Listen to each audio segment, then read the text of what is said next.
Welcome, dear traders. Today, trading sentiment is mixed. Investors are now extremely cautious. A rally on Wall Street seems to be easing. Besides, the Fed once again confirmed its commitment to further rate hikes.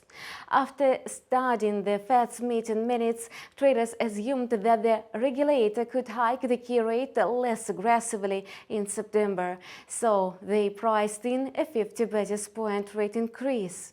However, yesterday, several Fed policymakers delivered speeches speaking about the need to raise rates higher. And this is why the majority of investors are now betting on a hawkish scenario. Recession fears are also back. Investors are worried about China's shaky economy and its prospects. Storm clouds are gathering over Europe and the United Kingdom. Meanwhile, the United States economy is coping well with the current challenges. Japan could also deal with the inflationary pressure in the near future, and fresh data revealed that inflation in Japan approached an 8-year high. As demand for the US dollar remains higher, the latter has reached a new monthly high. Market uncertainty persists as the traders are trying to figure out the Fed's future steps on the monetary policy. They are still digesting the minutes. Yesterday's speeches of the Fed policymakers also gave them food for thought.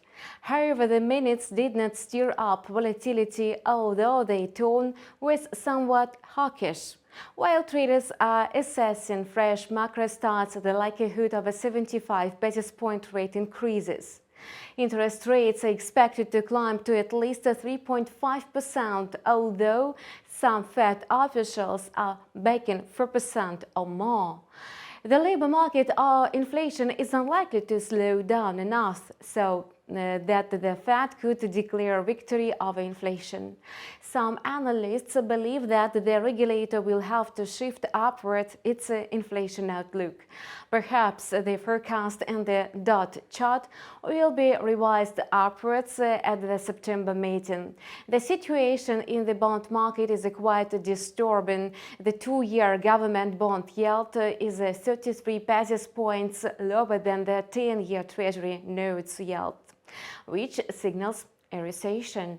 And now traders are actively discussing inflation, recession and the rate hikes. As the economic calendar is going to be empty today, investors are likely to make new predictions taking into account the latest economic reports. Jerome Powell's speech at Jackson Hole on August 26 will bring more clarity to markets. He is expected to reveal to which range the central bank is going to raise the key rate.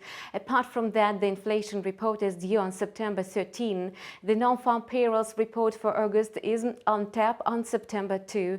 And the US dollar index has come out on the top again after breaking through the 107 level. The index is likely to climb to new highs. Many analysts were skeptical about the fact that the US dollar would be able to rise above this level in the short term and even surpass 97.42.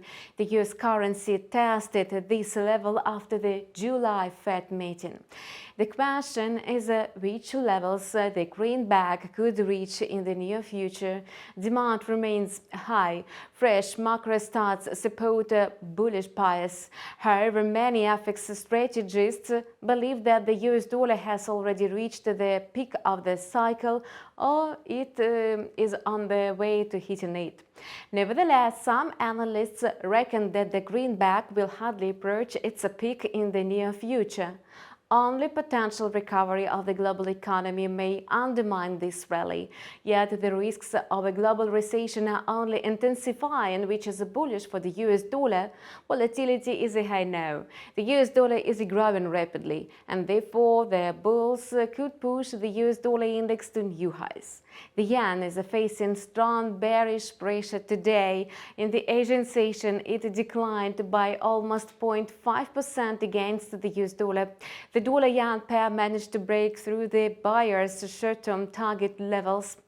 Judging by the beyond movements of the quotes and the positive fundamental background, the pair is likely to touch 140 in the near future. This is the new target level for buyers. Notably, in the short-term scenario, the pair will have many opportunities for growth. Even if it declines, the bulls will use it as a chance to make a profit. For the yen, the main bearish factor is the widening gap in the key rates between the Fed and the Bank of Japan. However, the dollar-yen pair, on the contrary, advances amid this difference. The Bank of Japan has rapidly stated that it will maintain an ultra-soft monetary policy, as the Fed is likely to announce a more hawkish stance on the monetary policy at the next meeting. An upward movement of the pair looks quite likely. Usually, the publication of economic data has little effect on the USD JPY pair, but today's release of the US Consumer Price Index managed to stir up market activity. In July, inflation in Japan rose by 2.6% in annual terms, versus June's increase of 2.4%. The indicator accelerated at the fastest pace since April 2014, and it was the 11th consecutive month of inflation growth. The inflation rate remains above the Bank of Japan's 2% target for the fourth month in a row. Downbeat inflation data and the Bank of Japan's dovish rhetoric may push the pair to 140. Meanwhile, the AUD-USD pair is likely to drop lower due to the Fed's hawkish stance on the Reserve Bank of Australia's cautious approach. Traders have already factored in the likelihood of a 25 basis point rate rise in September. The regulator is expected to take a break in the monetary tightening. If so, it will be extremely bearish for the Australian dollar. In today's Asian session, the AUD-USD pair slightly declined after several volatile sessions. On Thursday, the Aussie lost momentum due to weak employment data. It made an attempt to recoup some of its losses, but failed. As a result, it slipped to 0.69. The pair slid into the bear territory below the key resistance level of 0.7130 and 0.7280. In the short term, it may break through the support level of 0.69. After that, a further decline in the downward channel looks likely, and the lower border is located below 0.66 and below the swing 2-year low of 0.6685 reached last month. Alternatively, after the breakout of the resistance levels of 0.6975 and 0.70, the quotes could climb to the levels of 0.7080 and 0.7130. Now, investors are looking for clues about whether inflation has perked. Any signs of it may indicate a more favorable scenario for the US economy and the global one. Judging by the dismal situation in some markets, it's still early to count on a steady recovery. And that's all for now. Subscribe to our channel and keep close tabs on the market developments, and see you soon.